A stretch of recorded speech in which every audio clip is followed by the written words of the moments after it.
Composition scheme का analysis part. ठीक है, जैसा कि हम लोग ऊपर पढ़ चुके हैं। ठीक है, यह स्कीम कब ऑप्ट हो सकता है? तो दो स्कीम है। सबसे पहले तो एक है कंपोजिशन स्कीम ऑफ गुड्स और दूसरा है कंपोजिशन स्कीम ऑफ सर्विस। ठीक है,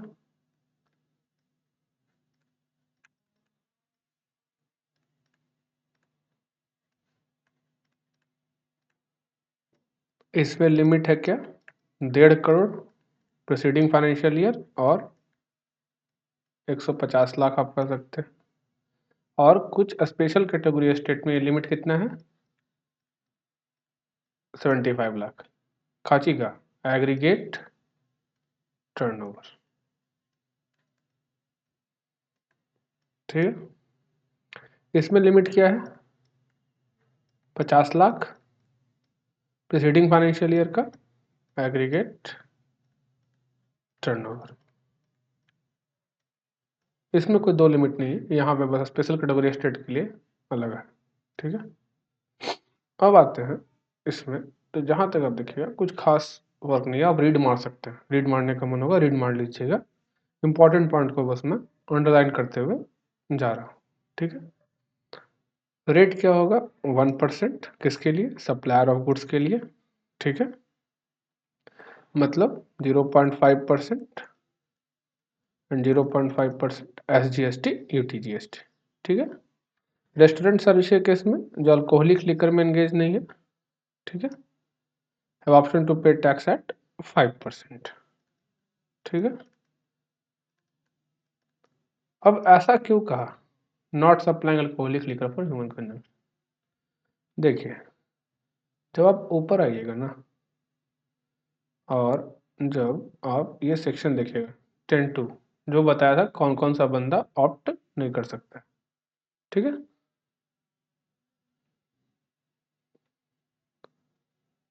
पहला देखिएगा ये, he is not engaged in making any supply of goods और service which are not liable to tax. अब देखिए, एग्जम्प्ट सर्विस जो होता है ना वो बेसिकली जीएसटी लाइव उस पर लेवेबल होता है, लेकिन जीएसटी लगता नहीं है। लेकिन alcoholic liquor for human consumption जो है जिसपे जीएसटी लाइवेबल ही नहीं है, मतलब जीएसटी अप्लाई ही नहीं होता, एक्ट ही अप्लाई नहीं होता। ठीक है, इसलिए इस पॉइंट के कारण यहाँ पे लिखा गया है जो आप पढ़े, not supplying alcoholic liquor for human consumption. मतलब अगर कोई रेस्टोरेंट सर्विस दे रहा है और साथ ही साथ alcoholic liquor for human consumption का भी सप्लाई करता है तो वो स्कीम को ऑप्ट नहीं कर सकता, क्योंकि अगर आप कोई भी सप्लाई करते हैं जिसमें जीएसटी लायबल नहीं होता, जिस पर आपको जीएसटी पे करने की लायबिलिटी नहीं है, तो उस केस में आप कंपोजिशन स्कीम में नहीं जा सकते। ठीक है, हाँ, एग्जाम्प्ट सप्लाई है तो उसमें आप कंपोजिशन ऑप्ट कर सकते हैं, क्योंकि एग्जाम्प्ट सप्लाई जीएसटी के एम्बिट से बाहर नहीं है। ठीक है, जीएसटी के अंदर कवर है, गवर्नमेंट ने उसे एग्जाम्प्ट कर रखा है। जब चाहे तब एग्जाम्पशन विड्रॉ कर लेगा और फिर वो लायबल टू टैक्स हो जाएगा। ठीक है, समझ गए? लिमिट क्या है? 1.5 करोड़ एग्रीगेट टर्नओवर का। ठीक है, लेकिन अगर कोई बंदा exclusively in supply of service में है, कौन service? Other than restaurant service. क्यों? क्योंकि ये तो कवर कहाँ पर हो गया? 10(1) और 10(2) में रेस्टोरेंट सर्विस। तो इसके अलावा कोई सर्विस है तो आपके लिए कंपोजिशन स्कीम ऑफ सर्विस है, जहां पे लिमिट है 50 लाख और टैक्स का जो रेट है वो है 6%, 3% CGST, 3% SGST। ठीक, समझ गए? तो मोर और लेस ऊपर वाला पॉइंट नीचे कवर है। ठीक है, शर्त क्या है? आप आरटीसी नहीं ले सकते हैं। ठीक है, he would pay the tax without availing the benefit of input tax credit। समझिए, अब जो पॉइंट आया मेन, जो आपको इम्पोर्टेंट चीज है जो आपको समझना है, ये 75 लाख किन स्टेट्स में है। ठीक है, गवर्नमेंट के पास पावर था, जैसा कि ऊपर पढ़ चुके हैं, इंक्रीज करने का लिमिट को 50 लाख से 1.5 करोड़ तक। तो at present composition scheme of goods के केस में लिमिट जो है आपने मैक्सिमम एक्सटेंट तक इंक्रीज किया हुआ है। ठीक है, 1.5 करोड़। लेकिन कुछ स्टेट हैं जहां पर ये लिमिट अभी भी 75 लाख का है, ठीक है। अगर इन स्टेट में अगर 75 लाख से ज़्यादा आपका है सप्लाई इंट्रा स्टेट, क्योंकि इंटर स्टेट सप्लाई करिएगा तो आप इसके लिए तो एलिजिबल ही नहीं है, ठीक है। तो उसके बाद आप कंपोजिशन ऑप्ट नहीं कर सकते हैं, ठीक है। मतलब अगर आपका turnover by the way 100 lakh है तो आप कंपोजिशन ऑप्ट नहीं कर सकते हैं। अगर आप इन स्टेट से सर्विस दे रहे हैं तो मैंने गुड्स सप्लाई कर रहे हैं तो सर्विस तो बस एक ही कवर है, रेस्टोरेंट सर्विस, ठीक है। अब इसे हम याद कैसे करें, ठीक है। तो ये स्पेशल कैटेगरी स्टेट है, स्पेशल कैटेगरी स्टेट बेसिकली 11 है, ठीक है। लेकिन यहाँ पर 8 ही तो है जहाँ पे ये लिमिट है 75 लाख का। कैसे याद करें, तो इसे याद करेंगे 3 मिसेज आंट, 3M, 3M क्या हुआ, मणिपुर, मिजोरम, मेघालय। S से सिक्किम, A से अरुणाचल प्रदेश, U से उत्तराखंड, N से नागालैंड, T से त्रिपुरा। यहाँ पे आपका लिमिट 75 लाख का है। कितना का लिमिट है, 75 लाख का। अगर आप एक्सीड करते हैं 25 लाख को तो आप ऑप्ट नहीं कर पाइएगा। अब आप कहिएगा बाय द वे मेरा एक यूनिट स्टेट ए में है और एक यूनिट कहाँ है, सिक्किम में, ठीक है। कंपोजिशन स्कीम आप ऑप्ट कर सकते हैं कि नहीं, ये डिपेंड करता है एग्रीगेट टर्नओवर पे। आपका कहना है कि मेरा स्टेट ए में और स्टेट ए में टर्नओवर है 20 लाख और स्टेट सिक्किम में टर्नओवर है 30 लाख, तो टोटल हो गया एग्रीगेट टर्नओवर 50 लाख। आप कंपोजिशन ऑप्ट कर सकते हैं।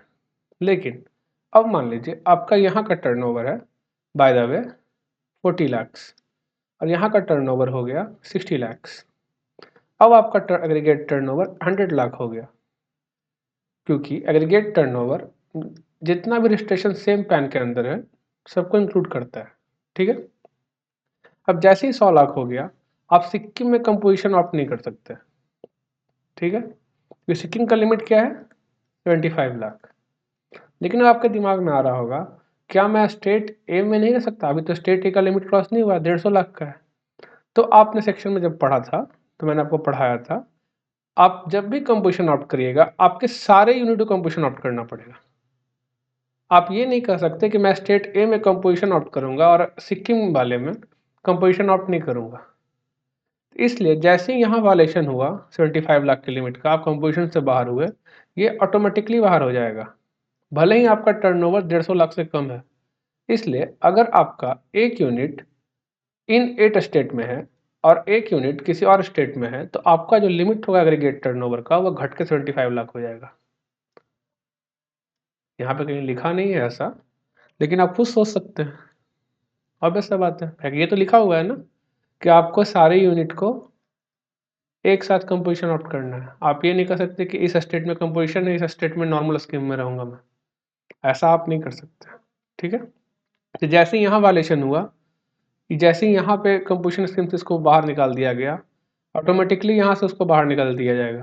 क्यों, क्योंकि आप सेक्शन वायलेट हो रहा है आपका, ठीक है। आपके सारे यूनिट कंपोजिशन में नहीं रह पा रहे हैं, एक नॉर्मल स्कीम में एक कंपोजिशन में रह सकता है। इसलिए आपका टर्नओवर लिमिट 75 लाख को घट जाएगा अगर आपका एक यूनिट स्पेशल कैटेगरी स्टेट में है और एक यूनिट अदर स्टेट में है, ठीक है। देखिए ये बाकी तीन है स्पेशल कैटेगरी स्टेट, इसे मैं याद रखता हूँ हज, हज सुने होंगे, वो जाते हैं, ठीक है, हज पे जाते हैं, पता नहीं कहाँ जाते हैं जहाँ भी, तो वहाँ पर हिमाचल प्रदेश, असम, जम्मू कश्मीर, ठीक है। तो 3 मिसेज आंट, इसमें 75 लाख का लिमिट हो गया और इनके केस में जो हज है इनके केस में लिमिट अभी भी 1.5 करोड़ का है, ठीक है। इनमें कम नहीं किया गया है, समझ गए। हाँ देखिए, thus if the aggregate turnover of a supplier in a state UT other than a special category state is up to 1.5 crore in preceding financial year, ठीक है, said supplier eligible for composition scheme for goods, ठीक है। 10(1) eligible for 10(1) ठीक है। Further it is important to note that aggregate turnover is computed on all India basis for a person having same PAN. ठीक है, सारे state का turnover मिला के लिया जाता है, समझ गए। अब समझने के लिए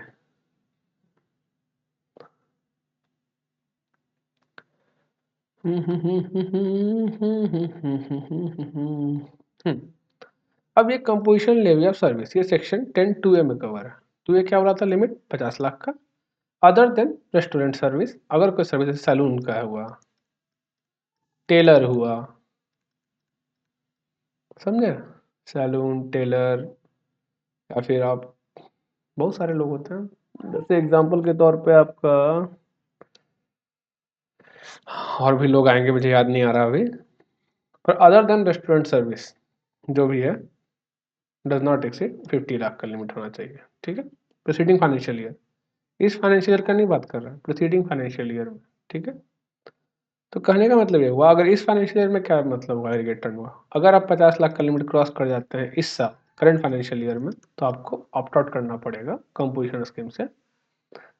ठीक है, और या फिर 1.5 करोड़ वाला 10(1) में जो था वहां पे लिमिट था 1.5 करोड़, मतलब 150 लाख। ठीक है, अब ये समराइज किया है अपना, कोई मतलब नहीं है, वही सेम एज इट इज। हाँ, इंपॉर्टेंट ये है। ठीक है, एग्रीगेट टर्नओवर क्या होगा। The aggregate turnover is sum of value of all outward supply following the following 4 categories: taxable supply, exempt supply, export of goods or service और interstate supply। ये चारों चीज इंक्लूड होता है, मतलब टोटल ऑल सप्लाई, जो भी सप्लाई आप करने वाले हैं, सारे सप्लाई आपके एग्रीगेट टर्नओवर में इंक्लूड होते हैं। ठीक है, the value of inward supply on which tax is payable by a person on reverse charge basis. ठीक है, इनवर्ट सप्लाई जिस पर आपको टैक्स देना है आरसीएम के अंदर, वो एक्सक्लूड होता है। ठीक है, but outward reverse charge include होता है। ठीक है, ध्यान रखिएगा, आउटवर्ड रिवर्स चार्ज आपका सप्लाई है, बस फर्क ये है कि टैक्स आप नहीं दे रहे ना, टैक्स पे और दे रहा, मतलब सेल तो आपने ही किया है ना, इसलिए आपके टर्नओवर में इंक्लूड होगा आउटवर्ड रिवर्स चार्ज, इनवर्ड नहीं। और CGST SGST भी जो टैक्स है वो इंक्लूड नहीं होता। ठीक है, जीएसटी लॉ के अंदर जो भी टैक्स पे किया गया वो इंक्लूड नहीं होता। ठीक है, समझ गए। It is computed on all India basis for a person having same pan, यही एग्रीगेट टर्नओवर था। उसके बाद आगे बताया गया कि एग्रीगेट टर्नओवर और क्या इंक्लूड करेगा, एग्रीगेट टर्नओवर इंक्लूड करेगा क्या, आपको बताया था मैंने। ये मान लीजिए 1 अप्रैल है और एक बंदा है जो 30 सितंबर को लायबल टू रजिस्टर में, 30 सितंबर को उसका टर्नओवर लिमिट एक्सीड किया 20 लाख। तो ये जो पीरियड के बीच में सप्लाई किया गया है ना, ये भी एग्रीगेट टर्नओवर में इंक्लूड होता है, जबकि यहाँ पर बंदा रजिस्टर्ड नहीं था। ठीक है, इस टाइम वो अनरजिस्टर्ड था क्योंकि लायबल फॉर रजिस्ट्रेशन नहीं था, समझ गए, 20 लाख से लिमिट 20 लाख का टर्नओवर एक्सीड नहीं किया था उसका, तो ये टर्नओवर भी इंक्लूड किया जाता है, इस बीच का टर्नओवर। समझ में आया, वही लिखा हुआ है, from 1 April of financial year up to the date of his becoming liable for registration. But exclude क्या करेगा, एक एग्जाम सप्लाई है, ऑल्दो सारे एग्जाम सप्लाई इंक्लूडेड है, एक एग्जाम सप्लाई है जिसको एक्सक्लूड किया गया है, कौन, exempt supply of service provided by way of extending deposit loan advances in so far as the consideration is represented by way of interest or discount। इसको exclude किया गया है, लेकिन जब आप एग्रीगेट टर्नओवर रजिस्ट्रेशन चैप्टर में पढ़िएगा तो ये एक्सक्लूडेड नहीं है, वहां पे ये भी इंक्लूडेड है। क्या है, ये भी इंक्लूडेड है वहां पे, समझ गए डिफरेंस दोनों वाले में।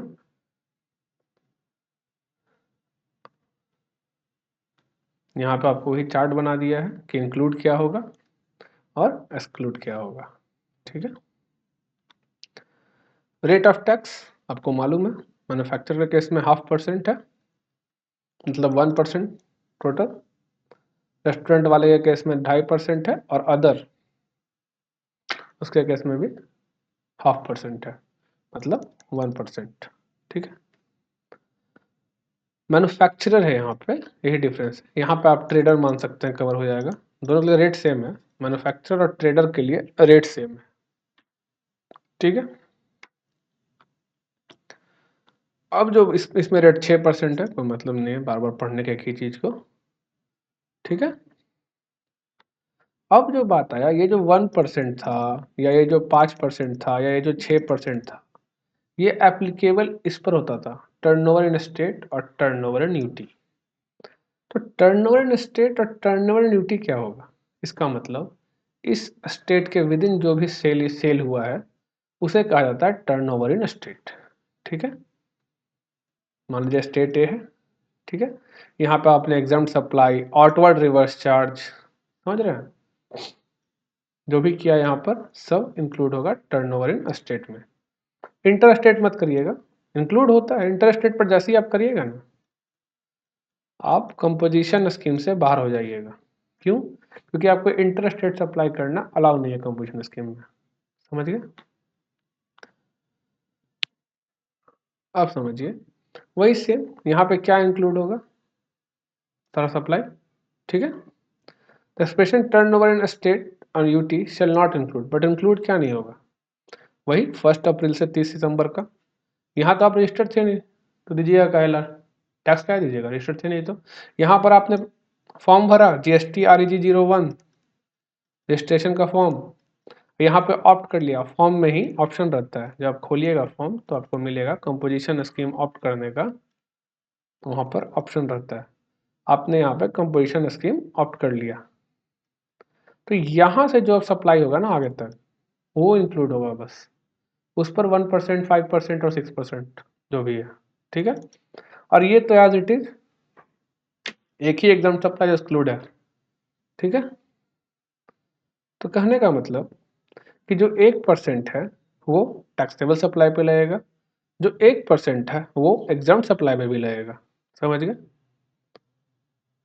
पर जैसे ही आप एक्सपोर्ट ऑफ गुड्स और सर्विस करिएगा, ठीक है, इंटर स्टेट सप्लाई करिएगा, ये दो चीज जहां हुआ आप तो स्कीम से बाहर फेंक दी जाएगा ना, आप तो स्कीम में अब रह नहीं सकते। आप export of goods inter state में कवर है, इंटर स्टेट कहा जाता है, एक्सपोर्ट ऑफ गुड्स को इंटर स्टेट में ही कवर किया जाता है, ठीक है। और इंटर स्टेट सप्लाई है, ठीक है। तो जैसे ही आप ये करिएगा आप तो स्कीम से आपको बाहर निकलना पड़ेगा, समझ गए। तो जो भी 1%, 5% और 6% होगा वो काची का होगा, वो आपका टैक्सेबल टर्नओवर का होगा। जो आउटवर्ड रिवर्स चार्ज है उस पर तो रिसिपिएंट देगा, लेकिन आपके एग्रीगेट टर्नओवर का पार्ट होगा, ये ध्यान रखिएगा, उस पर 1% नहीं होगा। प्लस एग्जाम्प्ट सप्लाई, इन दोनों पे आपको 1% लगेगा, प्लस आपका जो इनवर्ट सप्लाई है जिस पर आप आरसीएम में टैक्स पे करना है, उसमें रिस्पेक्टिव रेट जो भी है आरसीएम का उससे आप टैक्स पे करिएगा, उस पर आप 1%, 5%, 6% नहीं कर सकते, आरसीएम में जो भी रेट दिया हुआ है वो आपको पे करना पड़ेगा, ठीक है। आरसीएम में कैश में पे होता है, आपको पता है, आरसीएम का लायबिलिटी आप कैश में ही पे कर सकते हैं, और उसका आरसीएम का लायबिलिटी जैसे ही आप कैश में पे करिएगा उसका आप आरटीसी अवेल कर सकते हैं, लेकिन आप कंपोजिशन स्कीम में है तो आप आरटीसी अवेल नहीं कर पाइएगा, बस आरसीएम में कैश पे करिएगा, ठीक है।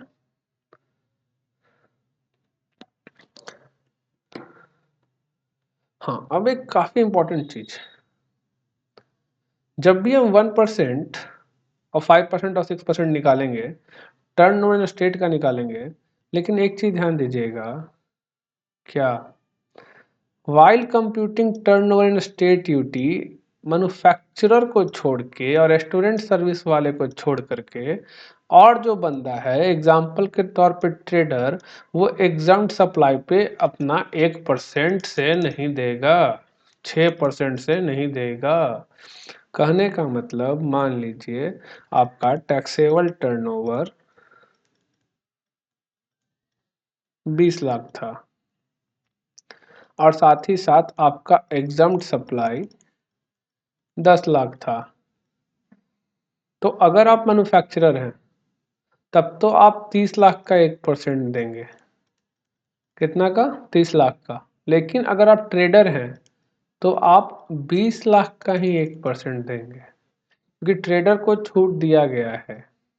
जनरली अगर आप ये स्कीम ऑप्ट नहीं करते तो दोनों केस में क्या होता, दोनों केस में 20 लाख पे रिस्पेक्टिव रेट ऑफ टैक्स से दिया जाता, जो भी टैक्स रेट होता, 12%, 18% जो भी होता, उससे टैक्स देता है 20 लाख, एग्जाम सप्लाई पर टैक्स लगता नहीं है, ठीक है। तो यहाँ पर क्या है, लेकिन जैसे ही आप कंपोजिशन आउट करिएगा आपको एग्जाम सप्लाई पे भी 1% से पे करना है, समझ गए। तो ये जो बंदा है, अगर ये मैन्युफैक्चरर हुआ तो 30 लाख पे देगा, रेस्टोरेंट सर्विस प्रोवाइडर हुआ तो 30 लाख पे देगा, ठीक है। लेकिन अगर ये ट्रेडर हुआ, मैंने अदर देन इन दोनों के अलावा कोई हुआ तो बस 20 लाख पे देगा, ठीक है। बस टैक्सेबल पे देगा, एग्जॉन्ट पे नहीं देगा, वही यहाँ लिखा हुआ है। काफ़ी इंपॉर्टेंट है, क्वेश्चन आता है और लोग गलती क्या कर देते हैं, हमेशा 30 लाख पे दोनों के केस में निकाल देते हैं, जबकि क्लियरली लिखा हुआ है कि सप्लायर अदर देन, मैंने मैन्युफैक्चरर और रेस्टोरेंट सर्विस प्रोवाइडर को छोड़ करके और कोई बंदा कंपोजिशन स्कीम ऑप्ट किया है, ठीक है, वो भी कौन सा, गुड्स वाला, 6% वाला नहीं, कौन सा, eligible for composition levy for goods वाला, the exempt supply will not be taken into consideration, उसके केस में एग्जाम्ड सप्लाई को नहीं लिया जाएगा, ठीक है। ये सिम एग्रीगेट टर्नओवर वाला पॉइंट है, ये भी बस यहाँ पर ये वहाँ पे इंक्लूड होता है, ये यहाँ पे एक्सक्लूड है। एग्रीगेट टर्नओवर निकालने टाइम इंक्लूड होता है, जबकि यहाँ पर एक्सक्लूडेड है, ठीक है। वही 1 अप्रैल से 30 सितंबर वाला जो एग्जाम्पल था, ठीक है। अब देखिए काफ़ी इंपॉर्टेंट क्वेश्चन है, अच्छा समझिएगा इसको। एक फोटोग्राफर था चंपक, तो ये कंपोजिशन स्कीम ऑफ गुड्स में नहीं जा सकता, 10(1) के लिए एलिजिबल नहीं है क्योंकि रेस्टोरेंट सर्विस के अलावा कोई और सर्विस दे रहा है, तो ये कहाँ जाएगा, 10(2) में। यहाँ लिमिट क्या था, 50 लाख, समझे। अब सबसे पहला बात आएगा कि अप्रैल से जून तक में इसने 20 लाख का सप्लाई किया, तो अप्रैल से जून तक ये नॉट लायबल फॉर रजिस्टर्ड था, तो रजिस्ट्रेशन लिया नहीं होगा, क्या समझे, समझ में आ गया।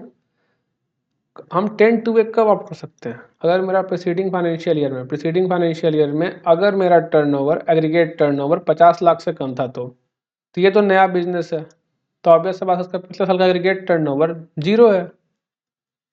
जब एग्रीगेट टर्नओवर पिछले साल का जीरो है तो ये रजिस्ट्रेशन के टाइम ऑप्ट कर सकता है कंपोजिशन।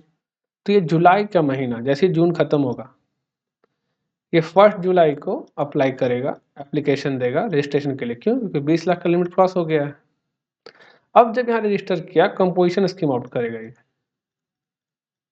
इसका मन जरूरी नहीं कंपोजिशन स्कीम ऑप्ट करे, पर यहाँ पे क्वेश्चन उसी के हिसाब से, तो वही समझेंगे। 1 जुलाई को कंपोजिशन स्कीम ऑप्ट कर लिया, अब ये बंदा 30 लाख पे 1% 6% से पे करेगा, लेकिन जैसे ही सितंबर खत्म होगा, अब इसका एग्रीगेट टर्नओवर 50 लाख हो गया करंट फाइनेंशियल ईयर का, अब इसको ऑप्ट आउट करना पड़ेगा।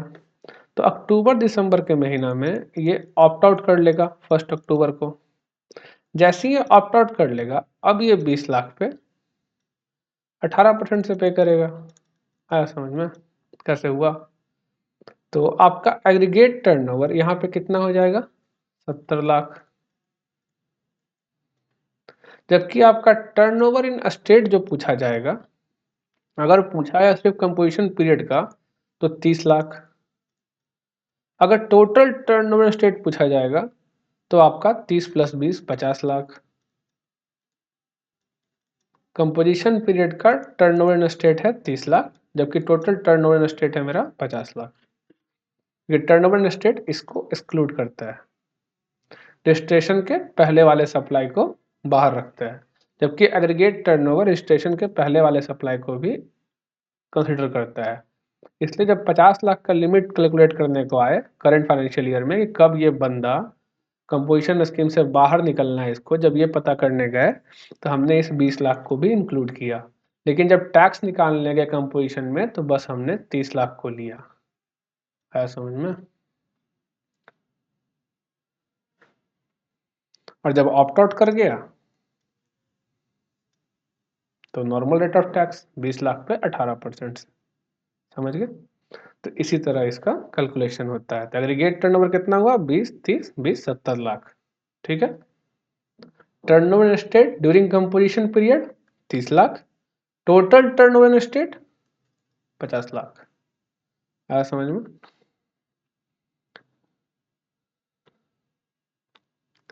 अब कौन बंदा एलिजिबल नहीं है कंपोजिशन स्कीम के लिए, दोनों केस में, सर्विस और गुड्स तो सेम है। ठीक, ऊपर भी पढ़ रखे थे, फिर से देख लीजिए। वैसा बंदा जो गुड्स और service not liable to tax है, ऐसा कुछ सप्लाई कर रहा है, alcoholic liquor for human consumption. Supplier engage in making यानी इंटर स्टेट सप्लाई, मतलब स्टेट ए से स्टेट बी में कोई सामान बेच रहा है। ठीक है, ईसीओ के थ्रू सामान बेच रहा है, अमेजॉन के थ्रू सामान बेच रहा है, समझ गए? अमेजॉन के थ्रू सामान बेच रहा है तो वो भी इंसान एलिजिबल नहीं है इसके लिए। ठीक है, और कुछ नोटिफाइड गुड्स हैं, कौन कौन से? Ice cream, paan masala, tobacco, aerated waters, fly ash brick, fly ash aggregate, fly ash block, bricks of fossil meal और similar, siliceous earth, building bricks, earthen और रूफिंग टाइल। ये सब जो बंदा है ये नहीं कर सकता। और इसमें तो कौन? मैन्युफैक्चरर ऑफ नोटिफाइड गुड्स और सप्लायर ऑफ नोटिफाइड सर्विसेज, मतलब रेस्टोरेंट सर्विस वाला, और ये तो है ही। ठीक है, supplier who either a casual taxable person, आपको बता चुका हूं कौन कैजुअल टैक्सेबल पर्सन, और एनआरटीपी। ठीक है, supplier who is either a casual taxable person और अ एनआरटीपी। ठीक है, नॉन रेसिडेंट टैक्सेबल पर्सन। और सप्लायर ऑफ सर्विस, क्यों? सप्लायर ऑफ सर्विस यहां पर है, रेस्टोरेंट सर्विस को छोड़ करके, रेस्टोरेंट सर्विस वाला यहीं पे कवर है। ठीक है, समझिए। अब देखिए लिख दिया, देयर इज नो रिस्ट्रिक्शन और composition supplier to receive inter state inward supply of goods और सर्विस। कहने का मतलब आप इंटर स्टेट सप्लाई नहीं कर सकते, लेकिन आप इंटर स्टेट परचेस कर सकते हैं, है समझ में? ठीक है, अब क्या हुआ ना, जो कंपोजिशन स्कीम ऑफ गुड्स वाला था उसको थोड़ा हुआ उलझन। क्या उलझन हुआ? अब मान लीजिए एक एसी वाला बंदा है जो एसी बेचता है। अब जब ये बंदा एसी बेचता है तो साथ में इंस्टॉलेशन सर्विस भी देता है, गुड्स तो देता ही है, साथ में इंस्टॉलेशन सर्विस देता है और रिपेयरिंग का सर्विस देता है। ठीक है, अब हुआ क्या, ये जो पॉइंट था ना, ये सप्लायर ऑफ सर्विस नहीं होना चाहिए। अब ये बंदा फंस गया, ये बोला मैं तो बेसिकली एसी बेचता हूँ, लेकिन मैं इंस्टॉलेशन और रिपेयर का सर्विस देता हूँ, और गवर्नमेंट कह रही है कि अगर मैं सप्लायर ऑफ सर्विस हूँ तो मैं कंपोजिशन स्कीम को ऑप्ट नहीं कर सकता। तो ये भागे भागे गया गवर्नमेंट के पास, बोला माई बाप कैसे चलेगा मेरा काम, छोटा मोटा आदमी हूँ, साल में 50-60 लाख का एसी बेचता हूँ, 5-10 लाख का रिपेयर का सर्विस देता हूँ, ऐसे में तो मैं मर जाऊंगा। कस्टमर से मांगता हूँ जीएसटी, देता वो है नहीं, छोटा आदमी हूँ, क्या करूँ? अपने पॉकेट से जमा करना पड़ता है, और हायर रेट है 18%। तो गवर्नमेंट ने कहा कि आपके लिए हम एक ऑप्शन ला देते हैं। वो ऑप्शन क्या था कि अगर कोई बंदा composition scheme of goods opt करता है, ठीक है, तो वो बंदा चाहे तो इतना वैल्यू का सर्विस दे सकता है। क्या कहा गया? 10% ऑफ टर्नओवर इन स्टेट और UT in the proceeding financial year, और 5 lakh whichever is higher. ठीक है, इतना वैल्यू का सर्विस दे सकता है। कहने का मतलब अगर ये एसी बेचने वाले बंदे का मान लीजिए प्रीसीडिंग फाइनेंशियल ईयर में 50 लाख का टर्नओवर इन स्टेट था, ठीक है, ये मैं थोड़ा सा 70 लाख का मान लीजिए, 70 लाख का टर्नओवर इन स्टेट था, तो ये बंदा चाहे तो 7 लाख तक का, या 5 लाख जो हायर है, तो 7 लाख तक का रिपेयरिंग और इंस्टॉलेशन का सर्विस दे सकता है। क्या समझे? 7 लाख तक का आप सर्विस दे सकता था ये बंदा। आया समझ में? अब क्या बात हुआ, आप सोचिएगा कि ये गुड्स और ये इंस्टॉलेशन और रिपेयरिंग सर्विस ये इंस्टॉलेशन रिपेयरिंग में अलग से बात कर रहा हूँ। जो एसी के साथ अगर देता है ना, जो नॉर्मल सर्विस इंक्लूड होता है, वहाँ पे मेन सप्लाई कंपोर्ट सप्लाई में आ जाता है, और वहाँ पे सप्लाई ऑफ गुड्स कहलाता है वो। ठीक है, प्रिंसिपल सप्लाई क्या है? Supply of goods. वहाँ पे दिक्कत नहीं था। जब कंपोजिट सप्लाई में कवर हो जाएगा और सप्लाई ऑफ गुड्स में कवर हो जाएगा, तब वो इंस्टॉलेशन रिपेयरिंग, तब तो दिक्कत ही नहीं था। तब तो मैं 1% दे सकता हूँ ना। है कंपोजिट सप्लाई है, प्रिंसिपल सप्लाई का सप्लाई माना जाएगा उसे। ये इंस्टॉलेशन सर्विस वो है ना, जो एसी बंदा खरीद चुका है, 1 साल खत्म हो गया, अब उसको रिपेयर कराना है, आपके पास आया, रिपेयर सर्विस लिया। अब वहाँ पर वो कंपोजिट सप्लाई का सेक्शन नहीं अप्लाई कर सकता, क्योंकि वहाँ पे सिर्फ और सिर्फ रिपेयरिंग का काम दे रहा है वो। तो कंपोजिट सप्लाई वाले केस में दिक्कत नहीं था। ये जो अलग से इंस्टॉलेशन और रिपेयरिंग का सर्विस देते हैं ना लोग, उसमें दिक्कत आ रही है कि अब तो ये सर्विस जा रहा है अलग से। वहाँ पे तो सप्लाई ऑफ गुड्स में आ जाता है। कंपोजिट सप्लाई आप लोगों को पहले मैंने पढ़ाया था, वहाँ मैंने बताया भी था कि जो प्रीडोमिनेंट एलिमेंट है वही सप्लाई माना जाएगा। और प्रीडोमिनेंट अगर सर्विस है, सप्लाई ऑफ सर्विस। अगर प्रीडोमिनेंट गुड है, सप्लाई ऑफ गुड्स। जब वो सप्लाई ऑफ गुड्स मान ही लिया जाएगा, जब एसी के साथ इंस्टॉलेशन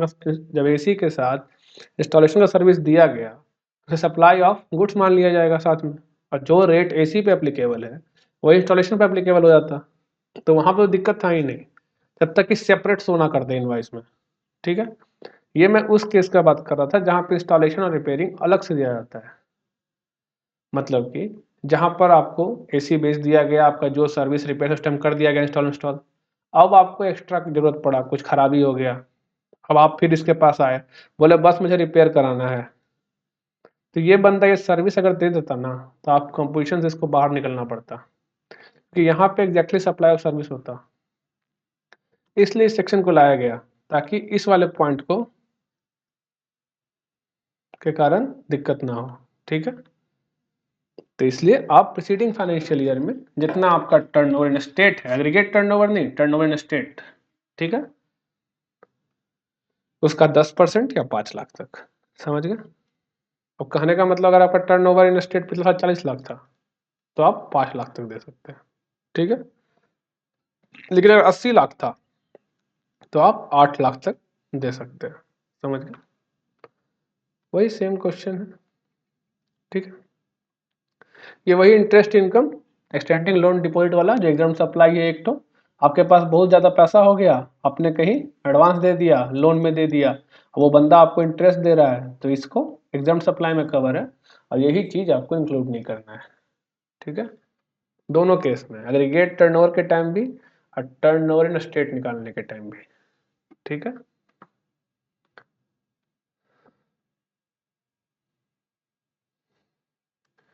अब तो अब यहाँ से जो भी है सब पर अप्लाई है। ठीक है, जो भी बंदा कंपोजिशन लेवी ऑप्ट करेगा, उसे रिवर्स चार्ज में टैक्स जो भी है वो पे करना पड़ेगा। ठीक है, उसमें तो रेट का डिफर नहीं है, आपको मैंने दिखाया भी था फॉर्म। वहाँ पे आरसीएम का अलग से था कॉलम, यहाँ पे था टैक्सेबल का, एग्जम्प्ट का, और यहाँ पे नीचे में था आरसीएम। यहाँ पर तो 1% पर आरसीएम में जो रेट अप्लीकेबल है उसी रेट से टैक्स देना है। समझ गए? वो सीआरटीपी एनआरटीपी नहीं होना चाहिए, जो जानते ही हैं आप।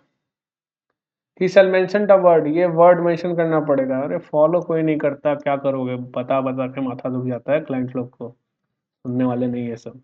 बोलता हूँ ये लिख दिया करो, लिखता नहीं है, भरेगा पेनल्टी कभी चेक हुआ तो।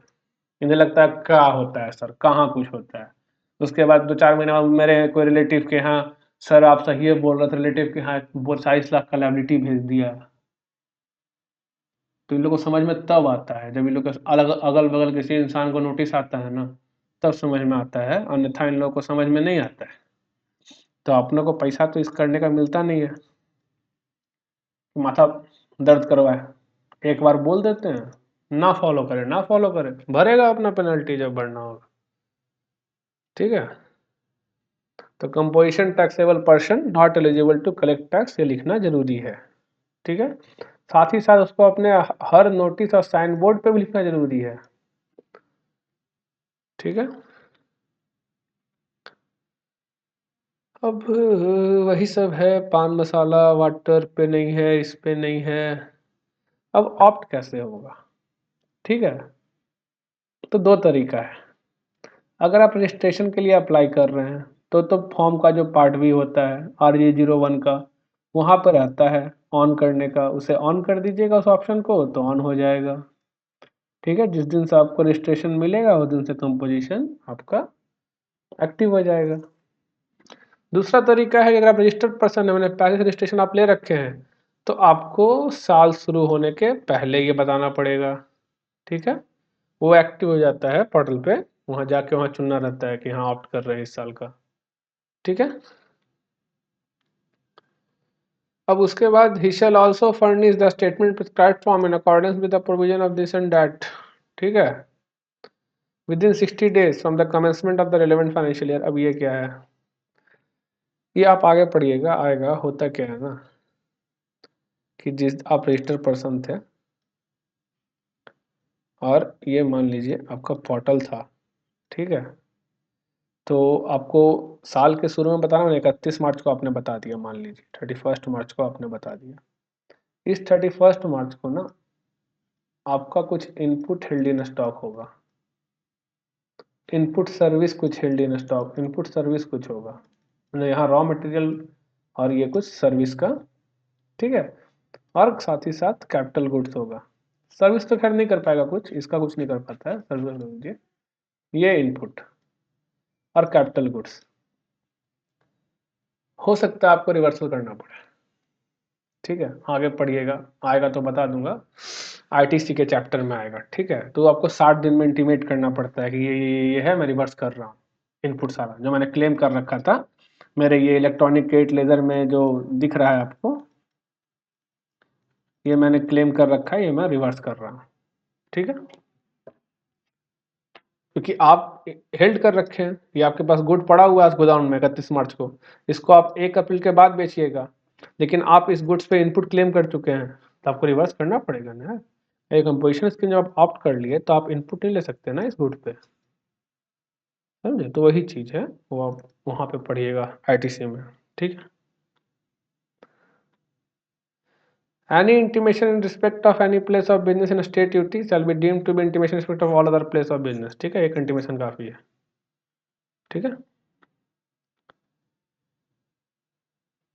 उस केस में कब से कंपोजिशन लेवी इफेक्टिव होगा, फाइनेंशियल ईयर के शुरुआत से, 1 अप्रैल से। समझ गए।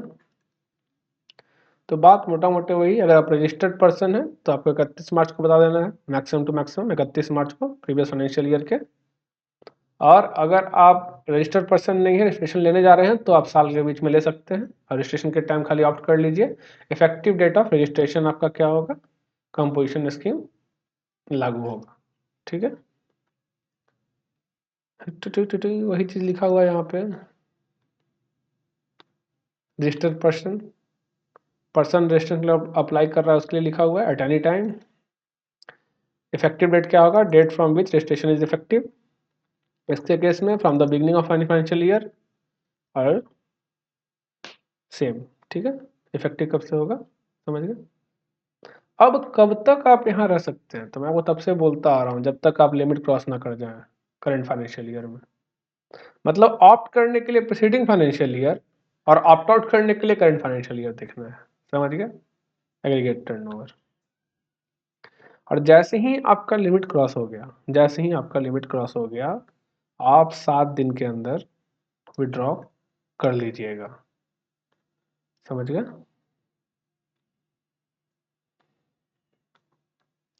इफेक्टिव डेट क्या होगा आपके विड्रॉवल का, तो कहा गया shall be date indicated by him, जो आप बताइएगा उसमें विड्रॉवल वाले इंटीमेशन में, या such date may not be prior to the commencement of financial year in which such intimation is being filed, या कोई भी पहला डेट, बट ऐसा नहीं कि 1 अप्रैल के बाद का कोई डेट डाल रहे हैं, 1 जनवरी से। इस साल अगर ऑप्ट आउट कर रहे हैं तो इसी साल का 1 अप्रैल मैक्सिमम। ठीक है, विड्रॉ फ्रॉम सेंड स्कीम। ठीक है, वही एप्लीकेशन, तो एप्लीकेशन फाइल करता है विड्रॉल के लिए, सेम लाइन में सब लिखा हुआ है। Denial option to pay tax under composition scheme bye tax authority. ठीक है। आप कंपोजिशन स्कीम जो ऑप्ट किए हैं ना, चाहे तो अथॉरिटी डिनाई कर सकता है कि आप नहीं ऑप्ट करिए, ठीक है।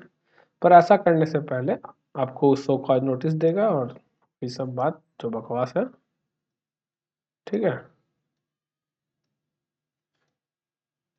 Where the proper officer has reason to believe that the registered person was not eligible, आप एलिजिबल नहीं है तो आपको, या फिर कंट्रवीन किए हैं कोई सेक्शन प्रोविजन तो आपको एसटीएन इशू करेगा, आप एसटीएन का रिप्लाई दीजिए, ठीक है।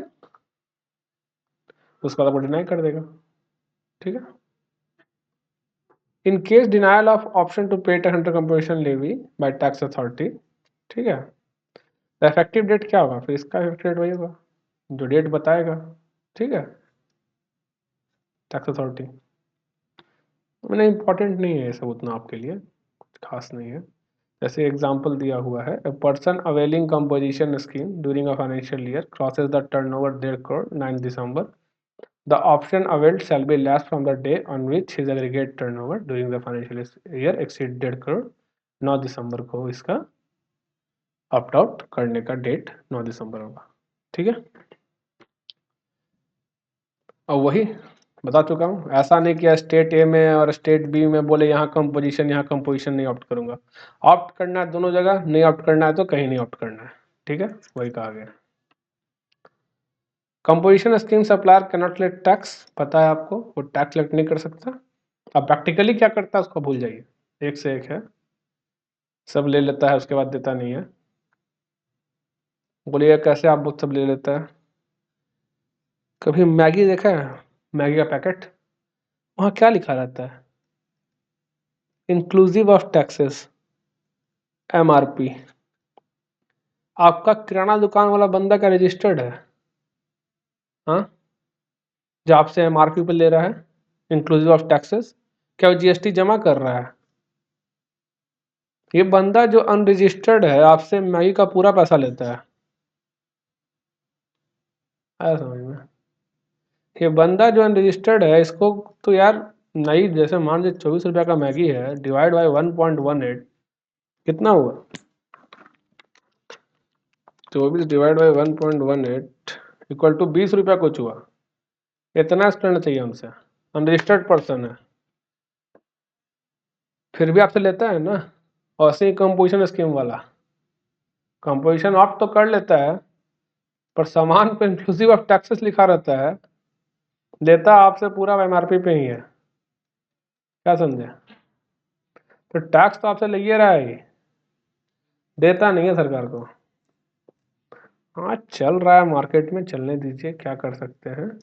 आप मैगी वाले से झगड़ा तो नहीं करिएगा ना, बोलेगा पागल हो गया, क्या बात कर रहा है कि 1.18 से देगा डिवाइड करके। आप खुद सोचिए ना, अगर कोई बड़ा दुकान रजिस्टर्ड है, अगर वही मैगी आपको बेचेगा, वो भी एमआरपी 24 से 24 में ही बेचेगा, ठीक है, पर उस बंदे को इस 24 रुपये पे टैक्स जमा करना पड़ेगा। पर ये बंदा तो आपसे टैक्स ले रहा है 4 रुपये, और ये खुद खा जाएगा, जबकि ये बंदा 4 रुपये गवर्नमेंट को पे करेगा, करेगा कि नहीं करेगा, खुद सोचिए। तो अब कुछ चीज़ें हैं, अब उसको अब सही कहिए गलत कहिए, जो भी है चल रही हैं, बट अब कौन, अब यहाँ पे बहस करने जाऊँ कि मैं 20 रुपया दूंगा, वो मुझे मैगी नहीं देगा, बोलेगा जा तू कहीं और से ले ले, ठीक है। तो वही चीज़ है, कंपोजिशन स्कीम में लोग ऑप्ट कर लेता है, लेकिन करता क्या है ना कि बिल जो भी है एमआरपी पे ही काटता है, समझे। तो इस केस में टैक्स तो आपसे ले रहा है, नो डाउट, पर लेना नहीं है, एक्ट के हिसाब से लेना नहीं है, ठीक है, ये ध्यान रखिए। आईटीसी नहीं ले सकता, जानती हैं, तब से वही चीज़ तो पढ़ते आ रहे हैं हम लोग। अगर कुछ इरेगुलरिटी पाया गया तो आप पर पेनल्टी लगाया जाएगा, सेक्शन 73 74 के अंदर प्रोसीडिंग किया जाएगा, ठीक है। 73 नन फ्रॉड, 74 फ्रॉड। यहाँ पे गलती से हो गया, यहाँ पे जानबूझ के किया, ठीक है। यहाँ पेनल्टी में कुछ रिसेशन है, कुछ छूट है, मतलब यहाँ पे पेनल्टी में कोई छूट नहीं है, पूरा 100% ले लेता है आपसे, ठीक है। यहाँ पे 10% और टैक्स इवेडेड है इस वाले केस में, सॉरी 10,000 और 10% ऑफ टैक्स इवेडेड, गलती बोल दिया मैंने, 10,000 और 10% ऑफ टैक्स इवेडेड। यहाँ पे 100% ऑफ टैक्स एवेडेड है, ठीक है। पेनाल्टी चैप्टर में ठीक से पढ़ेंगे, हो सकता है कुछ गलती हो सकता है बोलने में मुझसे, ठीक है। तो ये चीज़ आप समझिए, कंपोजिशन स्कीम वाले को लेना जरूरी नहीं है, बट वो लेता है, तो जनरली ले ही लेता है, कहने का क्या है, लेके अपने खाता होगा। ऐसे भी हम जो जीएसटी में दिक्कत क्या है ना, हम तो दे आते हैं जीएसटी, बट ये जो सप्लायर है ना, ये जीएसटी आगे फॉरवर्ड कर रहा है कि नहीं, गवर्नमेंट को जा रहा है कि नहीं, इसको पता कर पाना बड़ा मुश्किल होता है। गवर्नमेंट को कुछ लाना चाहिए, कोई सिस्टम कि बंदा अपना बिल नंबर डाल के चेक कर सके कम से कम, या जीएसटी नंबर डाल के ही उस क्लाइंट का चेक कर सके कि यार इसको जीएसटी दे के आए थे तो सरकार को गया कि नहीं गया, कि ये खुद ही खा गया मेरा जीएसटी का पैसा। खैर हम लोग B2C सप्लायर होते हैं तो हम लोग का सेल भी वो B2C में डायरेक्टली दिखा देता है, लेकिन फिर भी जीएसटी दे के आ रहे हैं तो जानने का हक तो है, यार हम तो जीएसटी ले रहा है, जमा कर रहा है कि नहीं कर रहा है। अरे हम 2 रुपये एक्स्ट्रा सरकार को दे दे ठीक है, लेकिन इस सप्लायर को क्यों दे, मेरा तो यही कहना है। आया समझ में? पर जो चल रहा है चलने देते हैं, बट कोई सिस्टम लाना चाहिए, ठीक है। चलिए, तो कंपोजिशन स्कीम खत्म हो गया और चैप्टर 2 भी खत्म हो गया। क्वेश्चन इससे आते हैं, कंपोजिशन स्कीम से काफ़ी क्वेश्चन, कभी कभी MCQ आते हैं, कभी क्वेश्चंस भी आते हैं, तो इम्पॉर्टेंट है, थोड़ा ध्यान रखिएगा इस पर, ठीक है। हाँ, जो क्वेश्चन आंसर है ना, वो हम लोग चैप्टर के एंड में जो सब है, वो जब चैप्टर 1 2 3 हो जाएगा ना, 3 शायद एग्जाम सप्लाई है क्या है पता नहीं, जो भी है, मतलब 1 2 3 जब हो जाएगा तब एक साथ ही कर लेंगे, ठीक है, सारे क्वेश्चंस, समझ गया। तो चलिए